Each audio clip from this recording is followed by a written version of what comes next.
I'm Mike Dunafon. I'm the independent governor candidate, which means I'm unaffiliated on your ballot.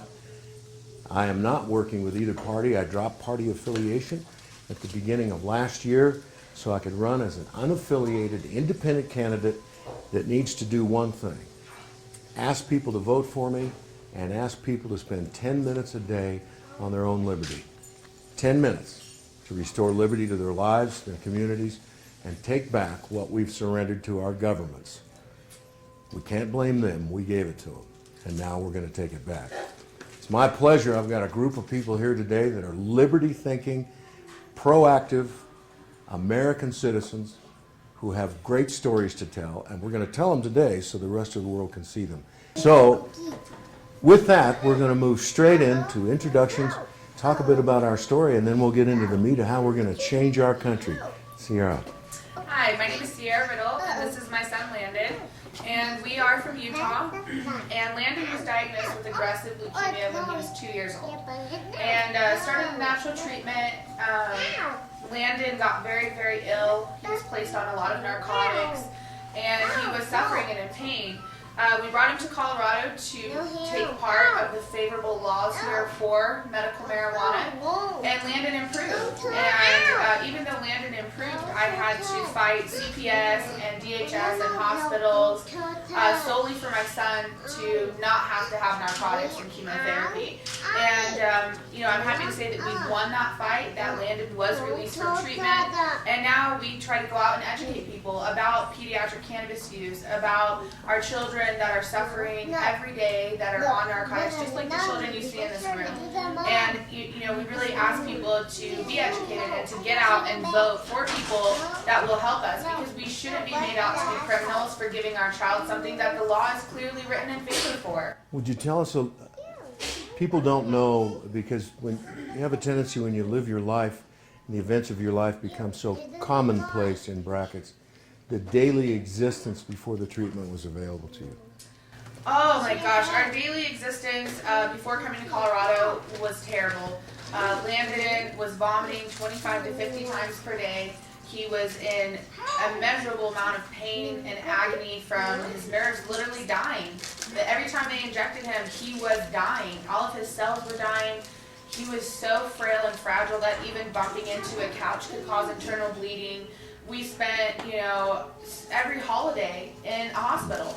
Every holiday in ICU, every birthday, Christmas, everything. Landon's life was completely turned upside down for, the sake of these pharmaceuticals. And when they realized that it wasn't working for Landon, rather than, being, a good doctor, being that honest doctor that is there to do no harm, they were going to let my child die. They wanted me to continue increasing his Oxycontin and his morphine and just make him comfortable. And that was not acceptable to me. And when we first came here, Landon was one of the first handful of children to receive a medical marijuana card, but they were willing to help us. The people of Colorado were willing to help us. And when I had to move here away from my family, anybody I've ever known, because my state refuses to look into this as a treatment for pediatric cancer, I found a family here. I found these amazing women that were doing the same thing that I was doing, and the first year of our life in Colorado was really lonely. We had no family, we had no friends, so again, we spent every holiday alone, and now we have our family, our Canna family, and we get our children together, and there is no judgment or prejudice because of the way our children look or the way that they act. And it's absolutely beautiful what Colorado has offered us, and we want to help give back to Colorado. We want to help make it to where these families do not have to go through what we do. The prejudice, people are reporting us to CPS and this and that, but if we were giving our child Oxycontin, it would be just fine. And that's not right. That is absolutely wrong. So how long have you been in Colorado?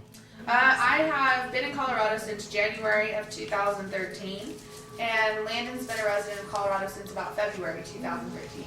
So from January of 2013, you moved to Colorado, and they have put your son at what age? 2 on palliative care. Yes. They're telling you, forget it. Yeah, that he obviously couldn't handle the chemotherapy.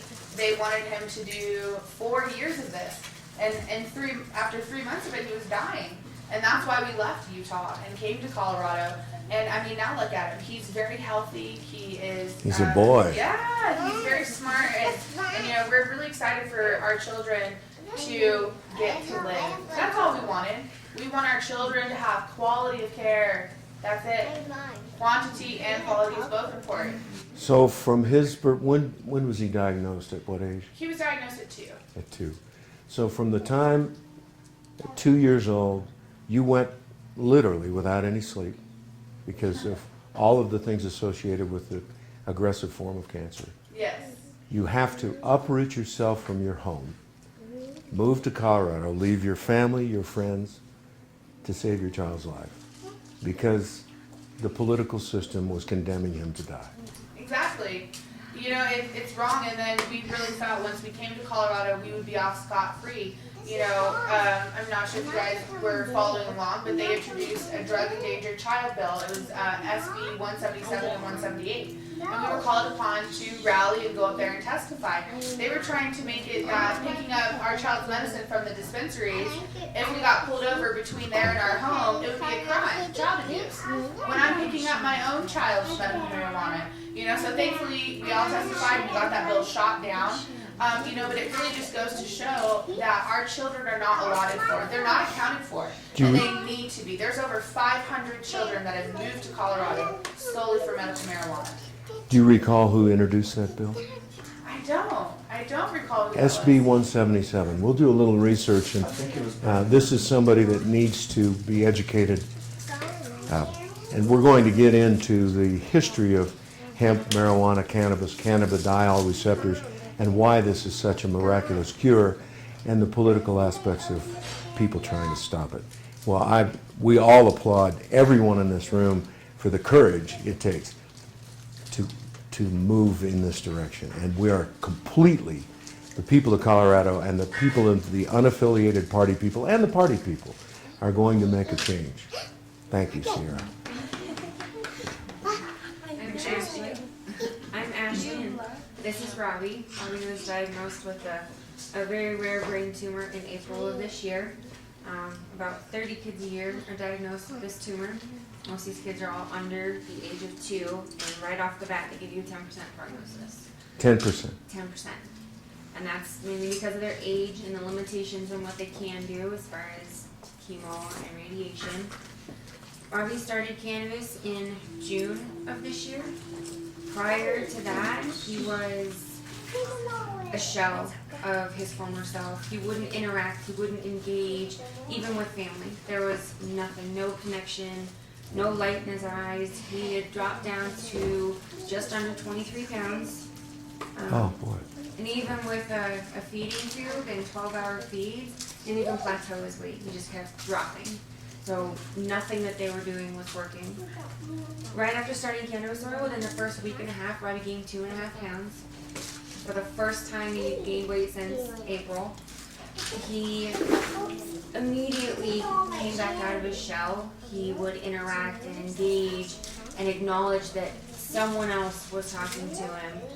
Because of the tumor and the surgery, he has right-sided weakness, and since starting cannabis oil, he tries so much harder to do anything with that side.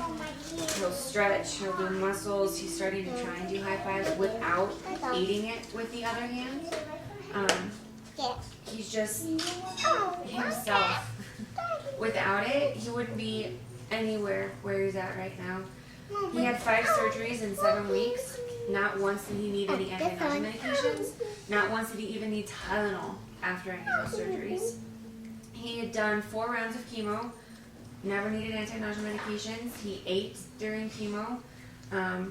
For radiation, he did 6 weeks of radiation and never needed anti-nausea medications, which anyone else would have to do that before they get there every single day to make sure that it doesn't make them sick after. Well, the oncologist explained to you it's a race, and the race is between killing the cancer or your child. And with this cancer, they don't even have half an idea of how to cure it. There is no, if the cannabis doesn't keep it away, they don't have options for recurrence. It's immediately palliative care. Now, Robbie got a clean bill of health He did just yesterday. yesterday. Congratulations. So we're taking a look at the palliative care aspect of end of the road. And it's the mothers and the parents and the people that say, no, I'm not going to accept that as an alternative. And we get fought by the politicians in our life saying that you don't have the right, the knowledge, or the capability to make that decision. Because they've decided that the state knows more about your relationship with your child than you do. So what are they saying about this now with the miraculous prognosis? He genuinely seemed surprised yesterday. 3 to 4 weeks of no treatment for these tumors and him only ever having done low-dose chemo or induction chemotherapy is significant. He honestly had thought that after this scan that we would have been moving forward with high-dose chemo because he would have had recurrence already. And to have him offered, if you want to be done today, I'm all right with that. He said, if you want to be done, I'm all right If you with want to it. be done today, Stay on the cannabis. and that's what they see that it's working. They've referred other parents to us after Robbie started for information because they see it working, but they don't have answers. Now, would you name the form of cancer? Because other parents are going to see this. Robbie had what's called ATRT, which is an atypical teratoid rhabdoid tumor. It is a 1 in a billion chance of getting this. I mean, 30 kids a year. Max. 30 kids a year, and he's with us. And he leaps and bounds from where he was prior to cannabis. And he gained 2.5 pounds in the first week. When we just had our most recent inpatient stay due to his counts suffering because of chemo, they released us earlier than they normally would, just to get us out because he won't eat hospital food. even blame him. That's the right kind of munchies, huh? Yeah. being able to get him out and medicating his foods, he gained 1 pound in 2 days. He went down to, while we were in the hospital, he dropped back down to, again, 22.9 pounds and gained 1 pound within the first 2 days of us being released from the hospital. He is right now back up to 25.5 pounds. 5% of his body weight in 1 day. I can't get that without the cannabis. I mean, that's what helps him be able to. And SB 177 would have made you a criminal in between the dispensary and the house. For trying to save him. But see, this is the sort of thing we have to realize as Americans. We've given up our power. They didn't take it, we gave it to them. Now we're going to take it back. Congratulations, Robbie. We're going to pay a lot of attention to you. Are you going to stretch? Oh, you quit. See? No help. You got them both going now. High five. When I first met this little boy, this right arm just stayed right here. I mean, just seeing the amount of progress that he has made, seeing it in my own child is one thing, but when I start seeing it in other children, I mean, it is just such an amazing feeling to watch these children go from palliative care to happy, healthy, and running around. Well, look at the twinkle in his eye. I know. He's alive. You can tell he is definitely there and cognitive, and that's the thing. A lot of people say that that our children on high doses of THC are going to be dumb or kill brain cells or whatever it is. All of our children are on high doses of THC. Every single one of them. And they are improving developmentally, artistically, occupationally. Landon has improved in leaps and bounds. And it's going to be really amazing to see all of the stereotypes that these children just crash through. We're going to talk about the history of the war on cannabis and the aspects associated with convincing an entire country and eventually the planet for the purpose of profit. And what a crime that really is. And I think we're going to educate our legislators, and when I'm the governor, we're going to sit there and have some real frank conversations about where we're headed. Congratulations. I'm Pamela Bailey, and this is my daughter, Riley. We came from Georgia just at the very end of August. I have Lyme disease, and Briley also has Lyme disease, and she has Asperger's disorder, which is a form of autism. Along with my Lyme disease, I have Crohn's disease, and I also just had a hysterectomy on Tuesday for some extensive. On Tuesday? Yes. Yeah. Yes. And so, yes, and being able to use cannabis products has enabled me. I've only taken 4 of the narcotic pills that they sent me home with. My pain has been controlled with the cannabis. But we just came here, and we're just getting all of our documentation taken care of as far as to be able to treat ourselves now. And we're looking forward to being able to grow our own medicine and be self-sustainable with our medicine. But we had to come all the way from Georgia, where in Georgia, they wanted to do not only the hysterectomy on me, but they also wanted to do another surgery for the Crohn's disease that would have left me with a permanent colostomy bag. Now, me being only 37 years old, I couldn't accept that, because not only do I have to worry about trying to treat myself, but I've got this little girl right here that I've got to get better as well. And I knew that me being laid up with that surgery for so long, her needs would be neglected. So I made the choice to sell everything that I own, and I flew here to Colorado and immediately begun the process to get us on the cannabis oil. And 4 days after we got here, I was able to put down the cane that I was walking with. I was so weak from the Crohn's and the extensive female issues that I've been going through all this year that I could barely walk. I left a wheelchair behind in Georgia because I didn't want that to be a part of my future. And I was determined that I was going to put that cane down as well, and I was able to do so. And so I also have come off a laundry list of pharmaceuticals that were killing me. The Humira for the Crohn's disease was weakening my immune system, which was allowing the Lyme bacteria to just triple Proliferate, multiply yeah. in my body. And so basically I was dying. And now I've put on 10 pounds since I've gotten here. I'm strong enough to be able to take care of my daughter's needs. So in essence, cannabis is not only giving my life back, but it's giving my daughter her mother back. Because now I can take care of her as she needs to be taken care of. Now, for the viewers, Crohn's is an autoimmune It's disorder. an autoimmune disease, yes. And it could is you a- tell us a bit about an autoimmune disease? It is a inflammatory bowel disease. Basically, inflammation just destroys the GI system, and it can lead to other things such as colon cancer and other forms of intestinal cancer if it's not treated. And unfortunately, the pharmaceuticals that are meant to treat these disorders don't. It further deteriorates your body, so before you know it, you're on 10 different medications because you're trying to treat this side effect or that side effect, and then you're lost in this pharmaceutical rabbit hole, Right. you know, and I'm so thankful that cannabis has allowed me to come out of that. So you think about the concept that The medicines were shutting down my kidneys and Right. my liver, so I knew that these medicines were not going to save me. so the inflammation response to the autoimmune disorder, your body essentially goes to war against itself. It's self, yes, Right. exactly. And the cannabis The has stopped cannabis, it. essentially, it just turns that completely around. It is repairing the damage that was done before I was on the cannabis oil. It's repairing all the damage that was done from the pharmaceuticals themselves. So essentially, the cannabis oil has to do 2 jobs. It's got to go and repair all the damage that the pharmaceuticals did, as well as the damage from the illness itself. Well, I can tell you this, from being a native Coloradan, welcome to Colorado.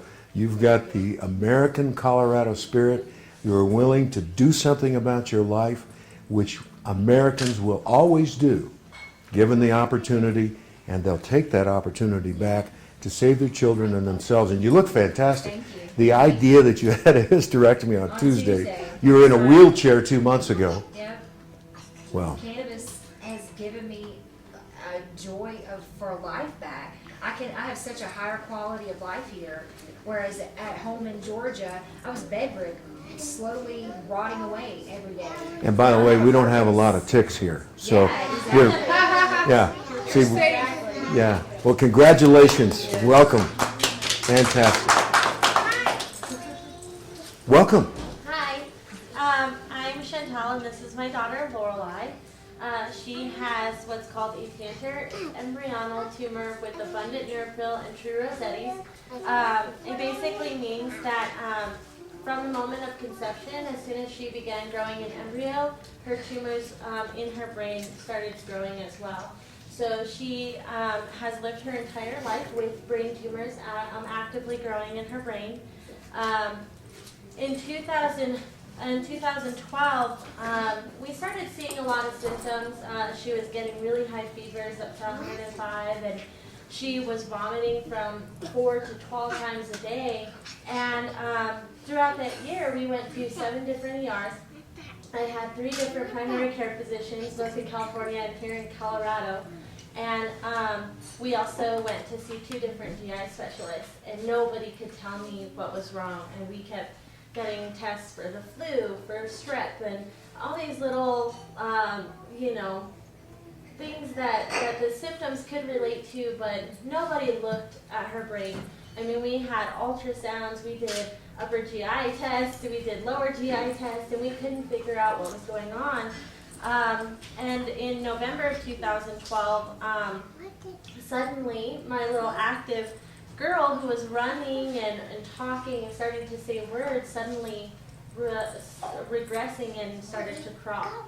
And Started to crawl? Eating. Yeah. She was losing her motor functions, and we didn't know it at the time, but her tumor was enlarging so much that she couldn't function anymore with it. And in December of that year, I was actually rejected twice here in Colorado at 2 different ERs, where they told me, well, maybe it's the Zopran. Take her off of her nausea medication and we'll see how it goes. Or, you're a young mom, it's flu season, it's cold season, I think that you're overreacting basically. And I couldn't get anybody to listen to me. I am young and she is my first baby, but I knew that something was wrong. And January 23rd of 2013, we suddenly had to rush to our primary care physician because she was becoming lethargic. She wasn't able to move. So I rushed her in first thing, in the morning. And I was even such in a panic, I forgot my shoes. You walked into the ER without your shoes Well, on. I walked into my primary care physician's without my shoes, and I told her there's something wrong and I need something to be done right now. And finally, she was like, okay, yeah, something's definitely wrong. I want you to go to Children's Hospital in Aurora. She says, don't stop for your shoes, don't stop for anything, just go and we'll have a CAT scan waiting for you. So no CAT scan had been done in the... No, prior. Even with the onset of crawling? Yeah, and even with the imbalance and her speech was becoming slurred. Yeah. And we didn't have anybody think to look at her brain. And so for a year, she went undiagnosed. And on that 23rd, we showed up to Children's and we had her CAT scans done. And immediately, our team was in a panic. And nobody wanted to really tell me what was going on. All they said was that there was a mass in her brain and they wanted to make sure, what it was before they got anybody down here. So we waited for almost 8 hours for them to get together a team for us and to finally tell me what exactly they were talking about when they said a mass. Because her tumor had been growing since embryo, it was literally the size of a medium grapefruit. It was so big. It was occupying half of her...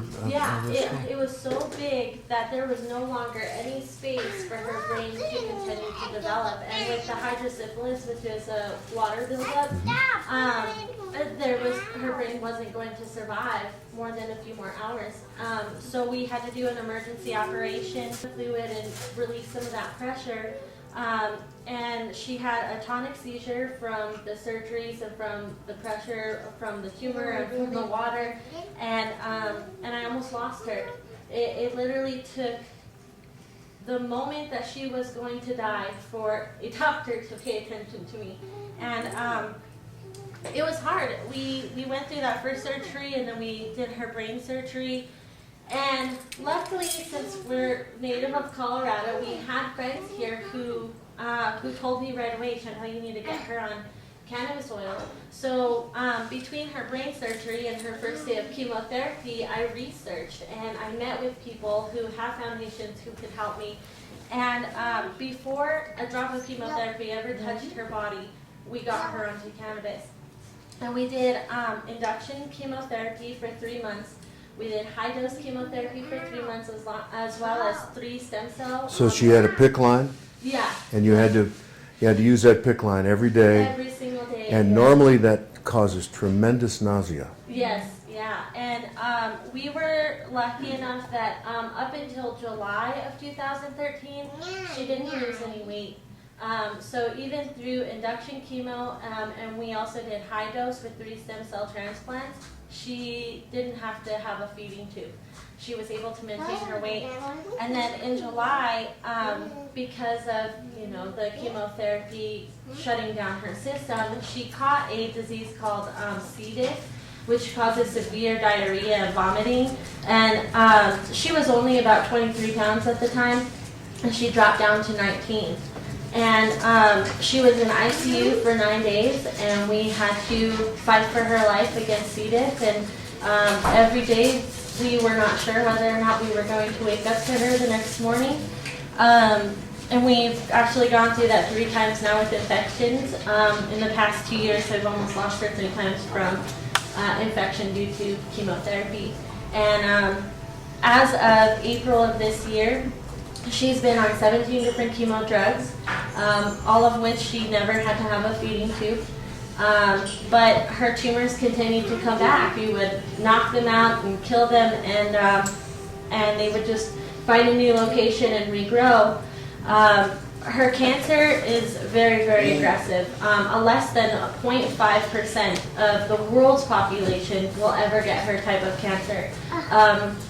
Just in 2 years, we were the 76th child in the world to be diagnosed with this type of cancer. And now that it's being researched more and more, as of July, I believe it was, there were 300 kids worldwide. So it's very rare. Most oncologists will go their entire careers without ever seeing this type of cancer. And they've been telling me for the past 2 years to prepare her funeral and to have those arrangements ready, and she keeps thriving. We had to finish in April with chemotherapy because she finally had an allergic reaction. Her body just can't handle it anymore. So we tried what's called stereotactic radiosurgery to shrink her tumors. It's just laser surgery. And right now we found out from September 9th that she's tumor-free. And she's been off of chemotherapy since April. So Tumor-free. Yeah, so without chemotherapy and without radiation treatments, right now her tumors are gone. So for the first time we tried cannabis without Western medication, and it's really saving her life. I mean, she's in preschool now. This coming month we're going to put her into swim classes, and she is starting to speak and say words. She's gained 10 pounds, so she weighs a nice 28 pounds now for a 4-year-old. And she has a life. She has a quality of life that we could not have dreamt of. For a year and a half, the amount of suffering that she had to go through with chemotherapy, I can't imagine. Like, she just wakes up every day and she keeps fighting. She doesn't understand exactly what's going on, but she has gone through excruciating pain, and she has endured things that no child should ever have to go through. And It's a type of thing that if somebody had had a life prior to that, they would surrender to it. yeah. And people, for the viewers to understand, infusion requires a PICC line that goes in under the bicep, Yeah. goes into right next to the heart valve, and introduces the chemotherapy directly into the heart, Yeah. and is one of the primary ways that an infection can invade the body. Yes. So it's just administering the chemotherapy that causes the potential invasion that she had to fight off. Yeah, and we actually, from her Broviac, we did have to fight infections that did almost take her life twice. So, just accessing her to give her chemotherapy that's going to kill her body can potentially kill her. So you're taking a lot of risk, doing chemotherapy, and we felt like her type of tumor is so aggressive that we didn't want to try without chemotherapy, because we are still being told to be very cautious, because it's not likely that she's going to survive. Most of the children that are diagnosed with this type of cancer are 4 years old and younger. It mostly hits girls, and none of them live past the 2-year diagnosis mark. She is actually coming to 2 years in January. So And tumor-free. Yeah, and tumor-free. So she's reaching those milestones, and she's thriving. She has a life that we couldn't imagine before. Well, I applaud you for to go through this and to fail to recognize it politically and to listen to what the citizens are saying about their own lives is a tragedy that we're gonna solve. Listen to the old man. Listen to the old man. When you can.